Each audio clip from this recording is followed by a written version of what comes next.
কবি পল শেনছোৱালৈ শ্ৰদ্ধাঞ্জলি জনাই তেওঁৰ কবিতা এটি পাঠ কৰিবলৈ ওলাইছোঁ।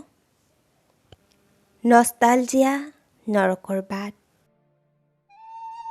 স্বৰ্গলৈ যোৱাৰ কোনো বাট নাথাকে, সকলো বাট মাথো নৰকলৈহে। নষ্টালজিয়াই খুলি দিয়ে নৰকৰ প্ৰথমখন দুৱাৰ। নষ্টালজি হৈ মই যাত্ৰা কৰোঁ অতীতলৈ, মোৰ শৈশৱ আৰু কৈশোৰলৈ। বালিচৰত বহি দিখৌ নদীৰ সৈতে বিনিময় কৰা দুপৰীয়াৰ প্ৰেমময় আলাপবোৰলৈ, আৰু যাত্ৰা কৰোঁ সেই দিন আৰু ৰাতিবোৰলৈ, যিবোৰত তিতিছিলোঁ মই তেওঁৰ দুচকুৰ জোনাকত।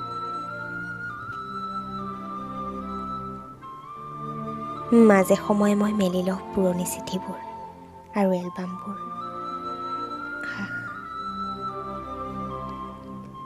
পুৰণি চিঠিবোৰ, পুৰণি ফটোৰ এলবামবোৰ ভৰি থাকে কেৱল নষ্টালজিয়াৰে।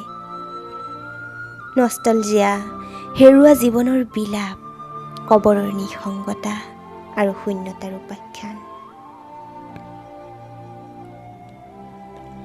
হেৰুৱাবলৈ আমি আচলতে কেৱল আৰম্ভহে কৰিব পাৰোঁ। সেই আৰম্ভণিৰ কোনো শেষ নাই। সোঁৱৰণিৰ আছে জানো কোনো শেষ? আছে জানো শেষ নিসংগতাৰ, বিৰহ বেদনা যন্ত্ৰণাৰ? শেষ নাই, শেষ নাই কোনো আৰম্ভণিৰে। নষ্টালজিয়াৰ কোনো শেষ নাই। নষ্টালজিয়া মৰুভূৰ মৰীচিকা, আৰু আমিবোৰ কেৱল তৃষ্ণাটোৰ প্ৰেমিক জীৱনৰ। নষ্টালজিয়া নৰকৰ বাট, য'ত প্ৰতিনিয়ত চলি থাকে যন্ত্ৰণা যন্ত্ৰণা যন্ত্ৰণা, আৰু কেৱল যন্ত্ৰণাৰে নীলাভ উৎসৱ। ধন্যবাদ।